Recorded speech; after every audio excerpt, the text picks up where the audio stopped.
Hey everyone! Do you think the best revenge is to succeed in life or to get even directly? Comment succeed or get even. Now let's dive into the story. I kicked open the back gate with my boot and walked around the side of the garage. No texts, no calls, no warning. I just showed up. The place was dead quiet. Mid-July in Bakersfield, California. Air so thick and dry it felt like my skin cracked just standing there. I hadn't seen my sister in over a year. Last I heard, she and her husband were bouncing between this place and their beach rental in Ventura. I wasn't here for them. I parked my rig 2 blocks away and hoofed it over. I didn't want to give them time to clean up whatever mess I figured they were hiding. My main goal was to grab my tools out of the shed before heading back out on another freight run next week. But as soon as I opened that shed door, the smell hit me. Stale sweat, sun-baked wood, and something else. Something sour. The heat inside was unbearable. I stepped in, already sweating through my shirt, and that's when I saw him. Slumped in a plastic lawn chair, face sagging, eyes half closed, barely breathing. My grandfather. My chest locked up. "Grandpa!" I dropped to my knees in front of him. His skin was bright red, lips cracked, shirt soaked through with sweat. He looked like someone had poured him out and left him to dry. His mouth opened just a bit, like he was trying to say my name, but nothing came out. Quick note: before listening, share which city or country you're watching from. I grabbed his arm, burning hot. I checked for a pulse. It was there, but slow, like his body had given up trying to fight the heat. "What the hell?" I whispered, already pulling him up. He barely moved, just let me drag him to his feet. His legs buckled halfway to the house. I picked him up, full carry, and kicked open the back door. Inside, the AC blasted my face like ice. I laid him down on the living room couch, his shirt stuck to my arms like glue, his head limp on my shoulder.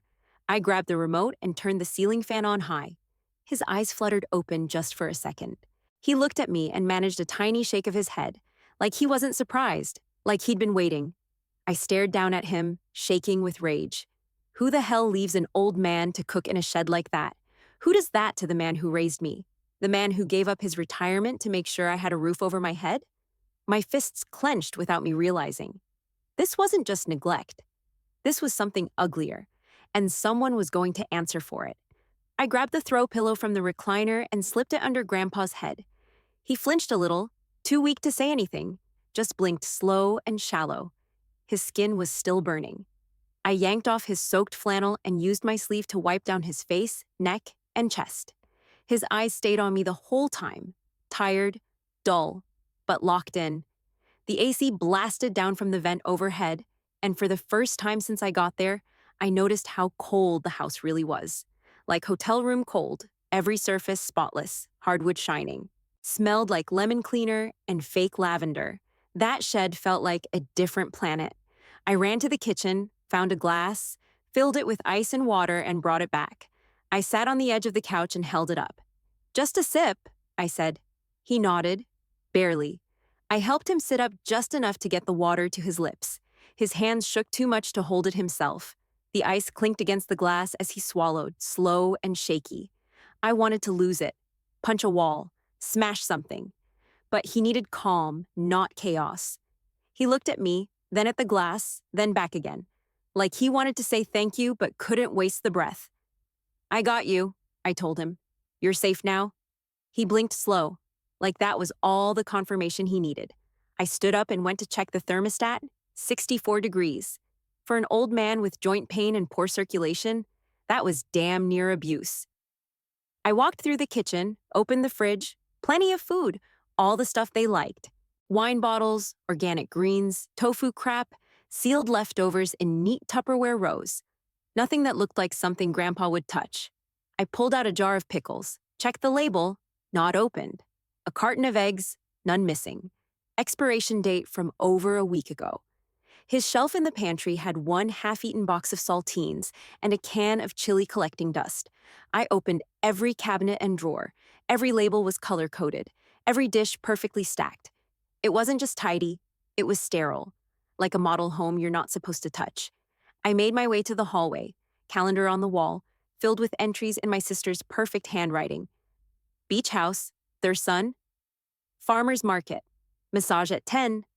Nothing about Grandpa. No appointments, no meds, no damn birthdays. I walked into the guest bathroom. That's where they kept his pills last time I visited. The bottles were lined up. I picked one up, still sealed in the pharmacy bag. My throat tightened. That prescription was dated 10 days ago. I leaned against the counter, gripping the edge so hard my knuckles went white. They just left him, locked him in the back shed like a broken lawnmower they didn't want to deal with. While they sipped wine by the ocean and posted pictures of sunsets, I stormed back to the living room. Grandpa hadn't moved, but his eyes followed me like he already knew everything I'd found, like he'd been counting the days alone. I knelt beside him again. "How long were you out there?" He just looked at me, then slowly turned his head toward the back window, toward the shed. That look told me more than words ever could. He'd given up on them, and maybe on me too. "I should have come sooner," I said under my breath. He gave a small shake of his head, barely there. Like he was saying, "Doesn't matter now." The front door was locked, deadbolt engaged, like they'd left knowing damn well he couldn't get out on his own. I checked his phone on the coffee table. Dead battery, no charger in sight. The last call was over a week ago. He'd tried calling me, twice. No voicemail. I never saw the missed calls. I set the phone down and stood there in the cold, spotless living room, heart thumping like a war drum. They didn't forget him. They abandoned him. I sat down at the kitchen table, fists clenched in front of me, staring at the manila folder with Durable POA 2021, written in Grandpa's blocky handwriting. He'd made me his power of attorney 3 years ago, after a long lunch at the diner, 2 grilled cheese sandwiches, and his usual joke: "You're the only one in this family with a damn working brain." Back then, I thought it was a formality. Now it felt like a loaded weapon. I opened the folder. Inside was the notarized form, clear as daylight. My name, my rights, his signature, legal and binding. I didn't hesitate. I pulled out my phone and called Matt, my buddy from high school, who went full lawyer mode after college. He answered on the second ring. "Yo, haven't heard from you in a while. What's up?" I didn't waste time. I found my grandfather damn near unconscious in a shed, middle of a heat wave, alone, no meds, no food. My sister and her husband are off playing house at the beach. Matt didn't say anything for a second, then, "You have POA, right?" Got the signed docs in front of me. "Start documenting everything. Times, dates, conditions. Take photos. This isn't just elder neglect. Sounds like targeted abandonment." I nodded, already grabbing a notepad. "Thought so. And keep him there. Don't move him to a facility yet. You want evidence in context." "I'm on it," I said, and hung up. I checked the clock. Still no sign of my sister. Still hours before sunset. I walked to Grandpa's room, started opening drawers. His notebook was right where I remembered it. Beat-up leather cover, spine almost falling apart. Inside, he'd tracked everything. He was always meticulous like that. 1 page per day. July 4th. Took pills at 9 a.m., no breakfast. Quiet. July 5th. No one home. Ate crackers. July 6th. Blank. 7th. Watered plants. No dinner. Then 4 full blank pages. I flipped back. It wasn't an accident. He was tracking it because no one else was. I went room to room, snapping pictures. His bed, still made. Bathroom sink, dry. Dishes in the dishwasher. None of them his, not even a coffee mug. I opened the laundry room. His dirty clothes from who knows when sat in a basket under fresh towels. They hadn't done his wash in weeks. I took photos of the fridge contents, the thermostat, the unopened meds. I got pictures of the calendar, his notes, his unopened peanut butter jar in the pantry with dust on the lid. Every detail.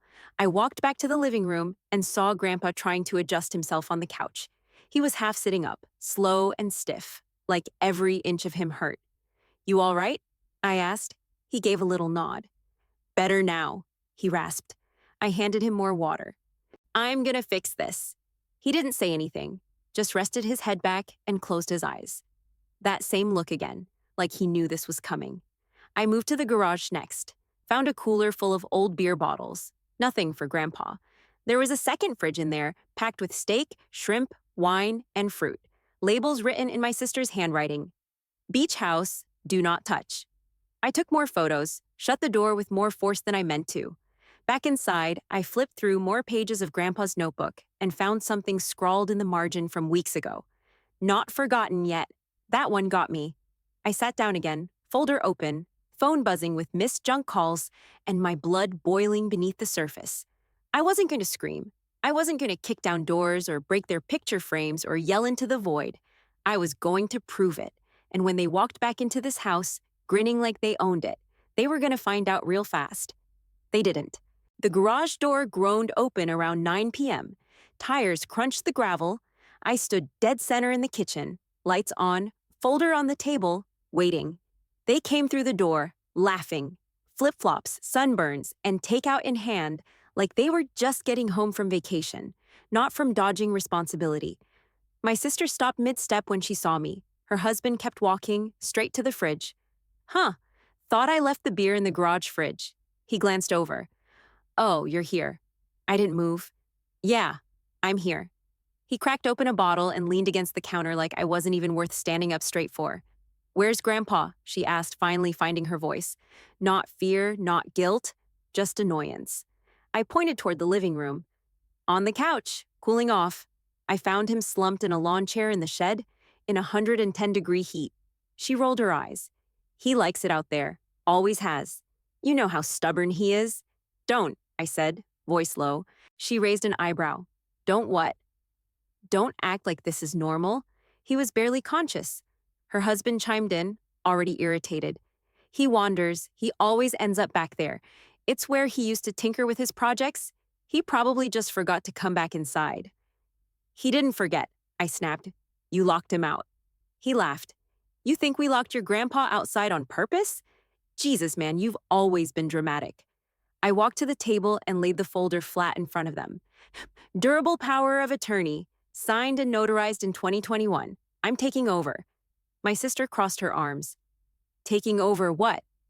Everything. You can't just show up after months and think you're in charge. I'm not thinking, I am in charge, her husband scoffed. You've been what, living in that truck? Running around the country delivering pallets of Walmart crap? That doesn't make you some kind of savior. You don't know what real responsibility looks like. I stepped closer.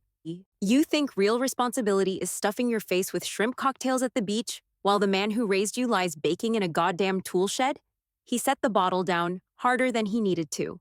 Watch your tone. No, I said. You watch your tone. You're a guest in this house. This is Grandpa's place, not yours. And you sure as hell aren't his caretaker anymore. My sister stayed quiet, eyes darting between us. I reached into the folder, pulled out the photos, shed, meds, pantry, thermostat, his notebook. I laid them out one by one. This isn't a misunderstanding. This is neglect. And if I wanted to push it, it'd be criminal. You're bluffing, her husband said. Try me. She finally spoke, voice softer. What do you want? I stared at her like I didn't even recognize who I was looking at. I want you gone, both of you. Starting now. You can come get your stuff tomorrow. But from this moment forward, Grandpa's care, his money, his home, that's on me. Her mouth opened like she was going to protest, then closed again. She looked at the photos, then toward the hallway where Grandpa was still resting. You really think we meant to hurt him? She asked. I don't care what you meant, I said. I care what you did. Her husband shook his head, grabbed the takeout bag, and muttered, Whatever, man. Let's just go. You're damn right you're going, I said. They left the food on the counter and walked out without another word. I waited until I heard the car pull out of the driveway before I locked the door behind them. Then I walked into the living room, sat down next to Grandpa, and said, They won't touch you again. That's done. He didn't speak, just reached out and rested his hand on mine, weak but steady. I squeezed back. At exactly 9 a.m., Matt pulled into the driveway in his beat-up Lexus, suit jacket already off, sleeves rolled up. The notary, a no-nonsense woman named Trina, followed behind him in a compact sedan and got out holding a black zippered bag and clipboard. I let them in without a word. They knew what we were here to do. Grandpa was still resting on the couch, his hand curled around a folded tissue like it was all he had to hold on to. I leaned in and whispered, Just a few more steps, then it's over. He nodded slightly. No questions, no confusion, just trust. Upstairs, I could hear movement, drawers opening, light footsteps. My sister hadn't left yet like she said she would. That figured. I called up the stairs. You've got 5 minutes? Silence. Trina started setting up at the kitchen table, placing forms in neat stacks. Matt opened his laptop and turned to me. They push back, you stay quiet, Let the docs talk. Footsteps finally came down. My sister wore a robe like she'd just gotten out of a spa, not a war zone. She froze when she saw Trina's seal and Matt's briefcase. Her eyes darted to the folder, the stack of photos, the time-stamped phone in front of me. "What is this?" she asked like she didn't already know. "You said you wanted to see documents," I said. "Here they are." She didn't sit, just crossed her arms and hovered near the kitchen counter. Her husband came stomping down right behind her, jaw clenched. "You called a damn lawyer!" Matt didn't even look up. "Yes, he did, and I am one. You're tearing this family apart over a misunderstanding." I turned to him, calm but firm. "Let me show you what a misunderstanding doesn't look like." I laid out the photos, Grandpa in the chair, the heat-blasted shed, the thermostat set to 64, the sealed pill bottles, the handwritten logs with blank days. Trina watched them like a referee waiting to call a foul. My sister blinked hard, her mouth open but no words coming. He pointed at the pictures. "This doesn't prove neglect. He's old. He forgets things." I leaned in. He forgot how to feed himself? Forgot how to open a locked door? Forgot how to plug in his phone? "You're twisting this," he snapped. "No," Matt cut in, voice sharp. "What's twisted is that my client's grandfather was found on the brink of heat stroke while the two of you were drinking cocktails in Ventura." My sister looked at the notary like maybe she could appeal to her instead. "We didn't mean for that to happen." Trina didn't blink. "Intent doesn't change the condition he was found in." Matt slid the final form across the table. "This grants full financial and medical authority to the existing POA holder. Sign here." I signed my name without hesitation. Her husband slammed his hand on the counter. "This is a power grab." "No," I said, standing up. "This is me protecting the only person in this house who's ever protected me." Matt added, "And unless you'd like to test this in court, I suggest you accept the outcome and walk away." Trina stamped the final page with a sharp click of her seal.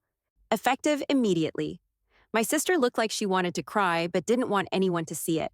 Her husband just glared at me like I'd robbed him. I didn't care. It was done. That night, my phone lit up like a damn slot machine.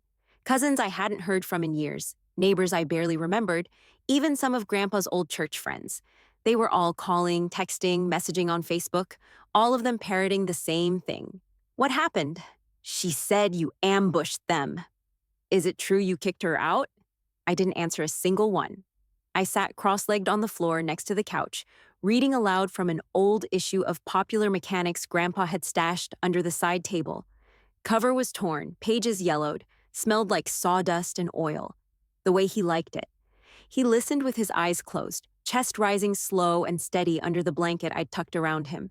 I flipped the page and read about some old gear-driven V8 engine. Didn't even know half the terms, but kept reading anyway. His hand found mine. Weak grip, but warm. "I knew you'd come through," he whispered. I paused mid-sentence. "Yeah? Even after all that time?" He cracked the tiniest smile. "You were always the one who listened." My throat clenched. I didn't say anything back, just squeezed his hand tighter. The phone buzzed again. I reached back and hit the side button without looking.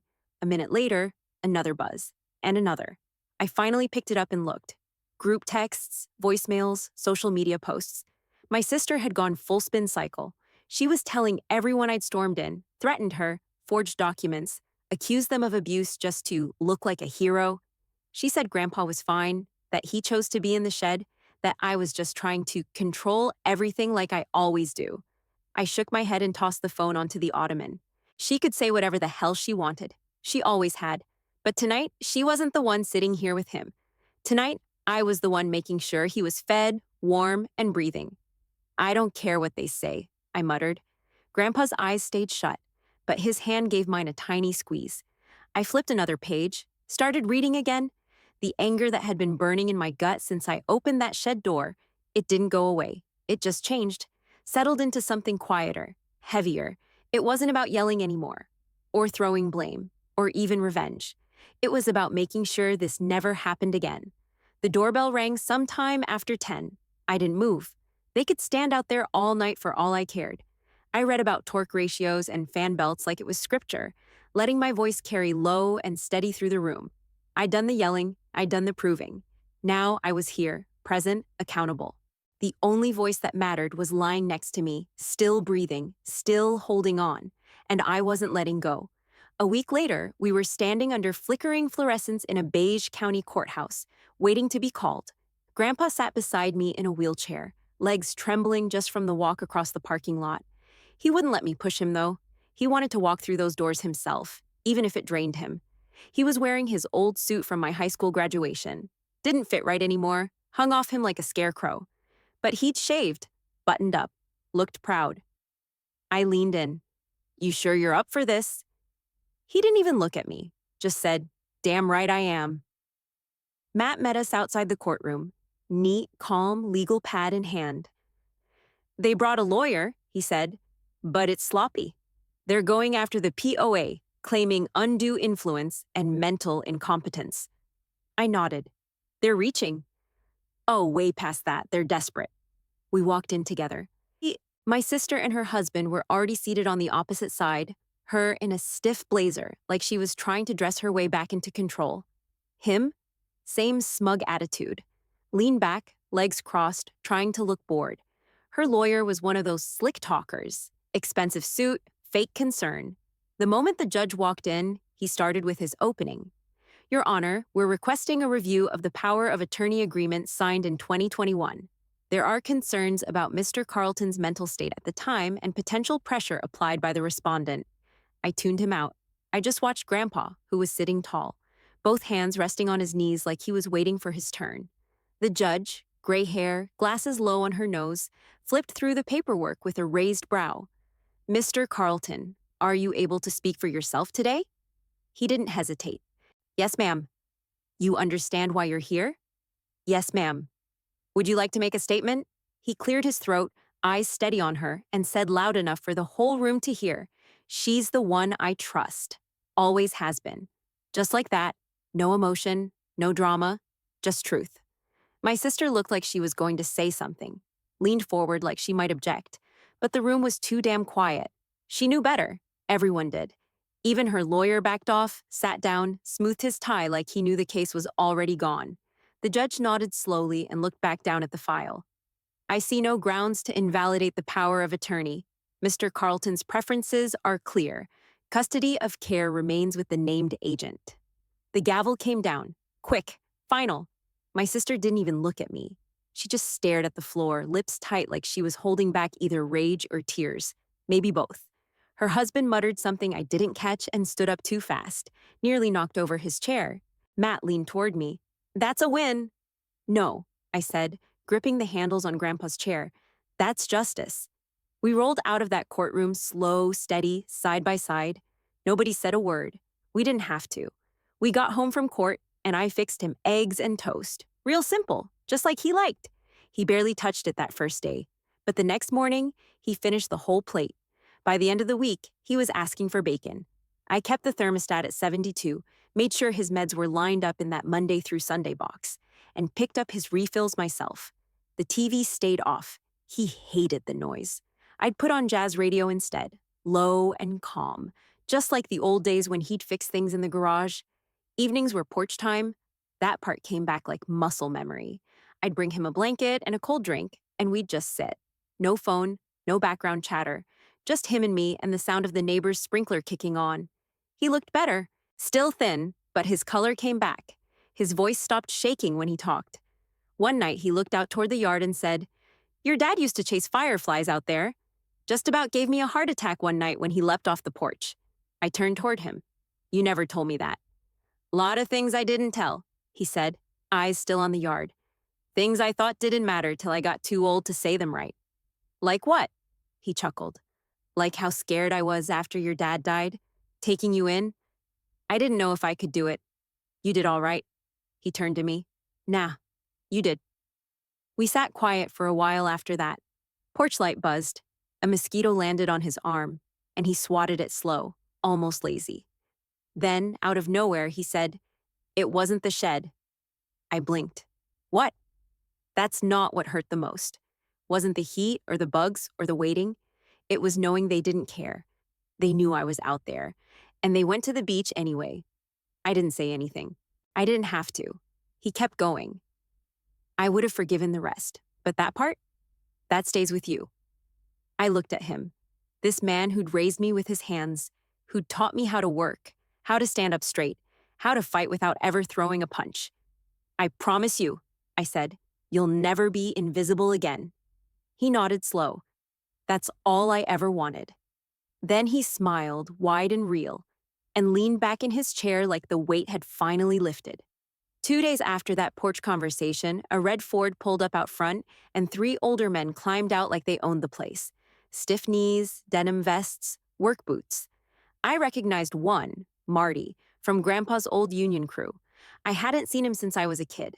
They didn't knock, just came through the gate like it was still 1987, and they were there to fix a busted beam.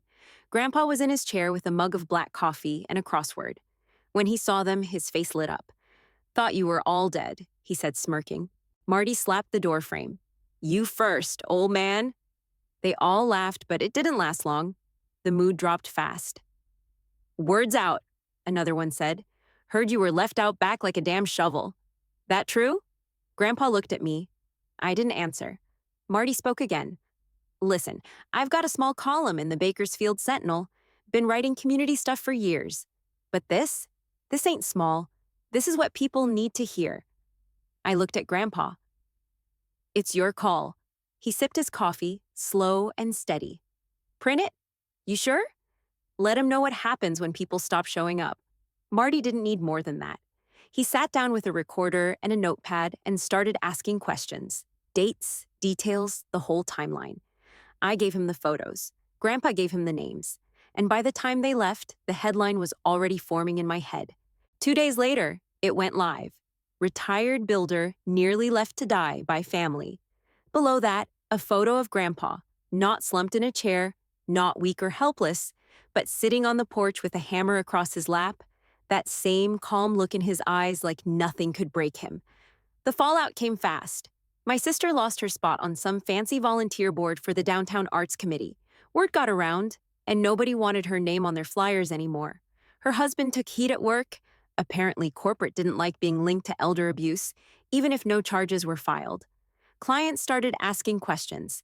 He got moved off a couple big projects. We didn't celebrate. We didn't toast or gloat or wait for an apology that was never coming. We just made breakfast like always. I flipped pancakes, he scrambled eggs. Music played low in the background, something old and bluesy. We sat down across from each other. He bowed his head. I did too. Same table, same chairs, same prayer he'd said since I was 6. Bless the hands that prepared this meal. Bless the roof above our heads. Bless those without. But this time, he added one more word at the end. One word, sharp and quiet. Justice. Then he looked up at me like nothing more needed saying. And honestly, it didn't. Weeks passed. The phone got quieter. The porch stayed busy. Life settled into a rhythm that finally felt like ours. I took shorter freight runs, mostly in state, never gone more than a night or two. I'd call from gas stations, check on Grandpa between deliveries, and he'd always say the same thing. "We're good here." And we were. One night after dinner, meatloaf, mashed potatoes, the works, he pushed his plate aside and looked over at me. "Go grab the old photo album, the red one, top shelf in the closet." I brought it over, dust on the spine, pages stiff from time. We sat side by side on the couch, flipping through memories that hadn't seen daylight in years. There he was, young, sunburned, grinning in coveralls, holding a 2x4 like it was a trophy. Then one of me, about 5 years old, pigtails sticking out sideways, chocolate ice cream smeared across my cheeks. We laughed. We pointed. He told stories I'd never heard before. How he met my grandma at a hardware store, how my dad once broke his nose trying to impress a girl, how he stayed up 3 nights straight building me that treehouse I never appreciated until I was too old to use it. Then he got quiet, looked at one picture longer than the others. "You know," he said, "I'm proud of you." I half smiled. "Because I fought for you?" He shook his head. "Because you didn't turn away." I stared at that photo, me on his shoulders at a state fair, cotton candy in one hand, a hammer-shaped balloon in the other. I said, "I learned that from you." He nodded, shut the album, and patted my hand. That's all I needed to hear. The next morning, sunlight crept through the curtains just like always. Coffee brewed, Radio played soft blues, and Grandpa didn't move.